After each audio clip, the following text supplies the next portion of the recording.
In this video, we're gonna turn these into this.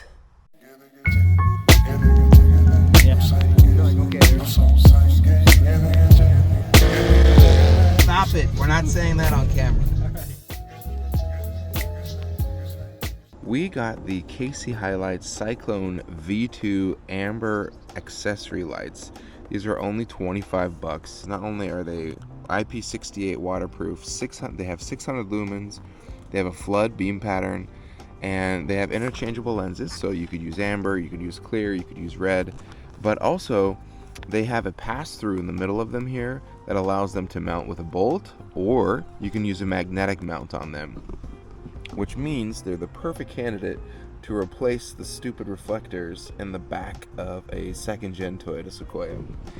And in order to throw these on, let's start with removing the old reflectors first. Now, in order to remove the factory reflector here, let's take you under the car and show you what you need to do. This is a 10mm nut. For me, you could try to get a deep socket in there, but an open-ended wrench works just fine.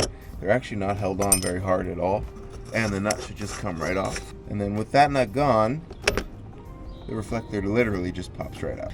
We took the KC Cyclone out of the packaging, and here's what everything looks like. You have the light with a little optional grommet on the back. You have 2 pigtails and optional wiring, and then you have a cover that covers where your hardware will go to make everything look nice and tidy. This is the reflector that you pull out of the factory location. You could reuse this, but it looks like I'm not gonna do some surgery and pull this out of here.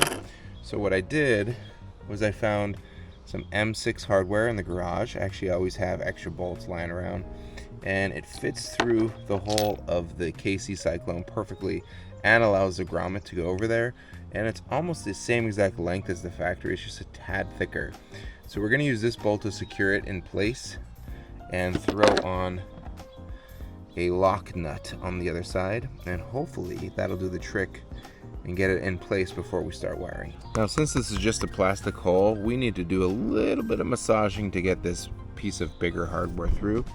So I grabbed a 7/32 drill bit, and that should just give us the clearance we need here. All right, easy peasy. Now let's see if this little guy slides through nicely.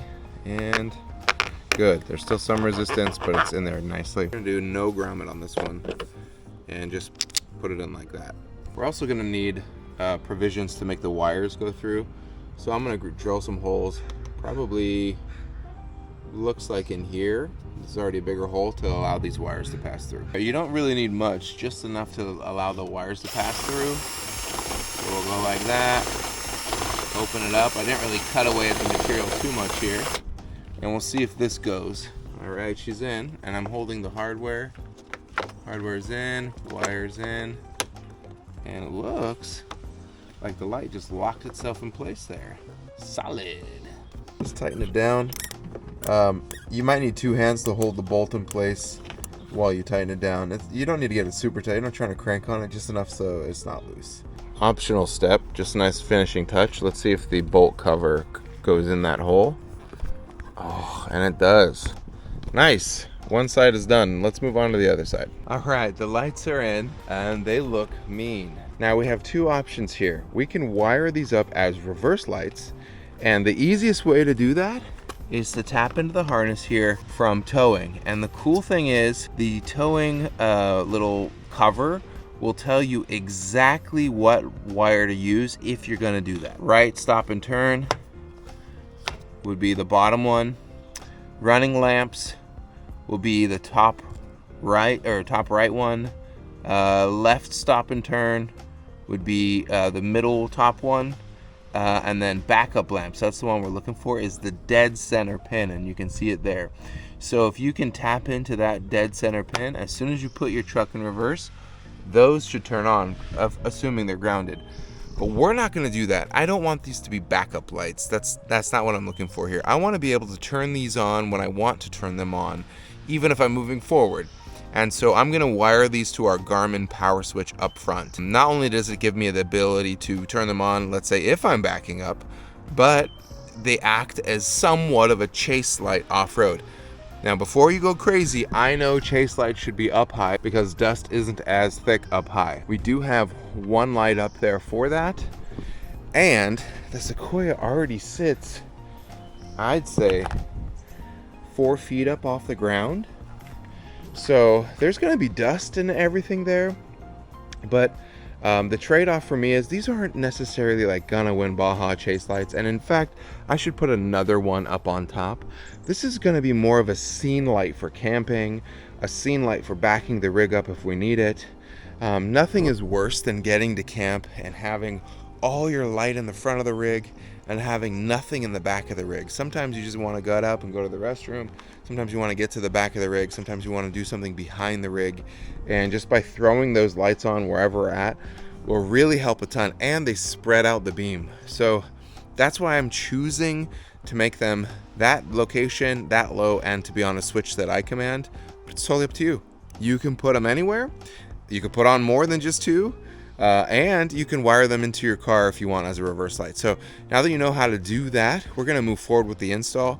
What we have to do, we have to somehow connect these lights to each other, ground them out, and then run the wire all the way to the front of the car. Do you remember when I said the KC highlights come with pigtails and leads? This is where the leads are going to come in handy. I'm going to go ahead and connect everything where it needs to be connected to. That way it gives me 2 stripped wires so I don't have to start super close to the light. And I have room to zip tie them out of the way. I'm just gonna plug this in right here and then we'll start with somehow bridging the 2 lights together. All right, we're gonna fast forward about an hour's worth of work, maybe about 30 minutes of work. And what we did here was we hooked up the positive and negative with the pigtails and the lead. Then we tucked the wire all the way under the bumper. There's like a foam insert in here. You go up and under there, zip tied as well as you can. Go over the trailer hitch, come on over to this side, and of course the sun wasn't out, so now the lighting is pretty harsh. Then what we did was we used one of these 2-to-1 connectors, and we bridged positive as a negative, or not bridged, but we connected the positive from the other side of the positive of this light, the negative from the other side of the negative of this light, and then we made those 2 channels into 1 channel. Then we have those channels main, positive, negative, and also, just so you know, I upped the gauge of the wire because when you're traveling this far with electrical current, you always want to up the gauge of your wire. So we upped the gauge of the wire and we found a grounding point right here for our platinum airbags. Now, if you don't have airbags, the cool thing about this frame or towing area is there's actually a lot of threaded bolts or threads already in the frame, and you could literally just clean up a thread and throw a bolt in there and you'll be fine for a ground. But since we already had this access here and it was on the frame, I'm taking 150 grit sandpaper and I'm really cleaning up all the rust here, making the metal nice and raw, and then I'll put the bolt back in with an end on it to ground it out. Then I had the red cable and I ran the red cable all the way to the front of the rig, which I'll show you more in a second. But I wanted to give you a second to show you how we tidied up everything back here. Now, if you're just wiring these as your backup lights, then what you do is you would splice this harness right here and tap into the reverse that we showed earlier and just ground it out and you're done. But like I said, I wanted these lights to be on a switch, and so that means this wire has to go all the way to the front of the vehicle. All right, you saw how we wired up the back. Highly recommend grounding it somewhere back there. And then we took a thicker gauge wire and ran it all the way to the front. And what we're gonna do is we're gonna pair it with our Garmin power switch, and I'm gonna take it into option 3, and then hopefully everything works. The cool thing about the Sequoia engine bay, now let me stand on this stool here, is it's massive, right? And so if you're gonna run a wire up, you have a lot of channels already where you can bring the wire up through and like tidy it and tuck it. And so I just brought the wire up through, it looks like we got some air conditioning lines and some other wires for the engine bay, but I'm actually gonna tidy this up and try to make this a little bit more hidden so you don't just see a red wire going over all the stuff here. Maybe I'll route it back around the brake booster. Maybe I'll even come through here and then up so you don't actually see it. And we're gonna go ahead and wire it to the Garmin here, and then just plug in a connection. The Garmin's super simple. You just pull the lid, get a little connector, whatever color you want, put it on whatever channel you want. These are switches for channels, so that you can do custom functions on those switches. I'm gonna throw this on channel 3 because that seems the easiest to do. Fingers crossed that everything works. Speaking of fingers, ugh. All right, we just hooked it up with channel 3. Emily, can you do me a favor? Look in the back of the car. I'm gonna manually turn them on. Tell me if they're on. 1, 2. Oh wow, they look good. Oh, that's a great reaction. Oh, wow. That is awesome. Wow. I love that ring light. You said they kind of look like backup lights? Great, because we can turn them on manually when we back up. That looks cool. These are the amber lenses, but Casey allows you to get different color lenses. And frankly, I think I'm going to get a different color lens if they sell it. Because this, even though it's like orangey, doesn't quite match the Baja designs that we have with that more of a yellow. This looks more like a trailer light than it looks like an actual designated chase light. So I'm probably going to switch the color on these, but now that they're in, they're not going anywhere. They're nice and solid. They're part of the bumper. They're all wired up. They look mint. Boom. Wow. That looks so good during the daytime. Let's see if they turn off. Sick. That is awesome. I love the way they look. In fact, they're super bright during the day. Like, you can't even look directly at them. The camera's not really doing it justice. Definitely bright enough for my needs for a chase light in the dirt. I know the dust is thicker on the bottom than it is on the top, but that looks amazing. Also, I think this would be really great to have on as a rear fog out here in Washington. Sometimes on the highway it gets really foggy. And of course I have tail lights, but to have these a little bit lower, oh man, just that extra added bit of warning for a car behind us. Man, that looks great. It actually fits in the pocket perfectly. Look at that. Wow. And let's see how it looks from the side profile. Perfect.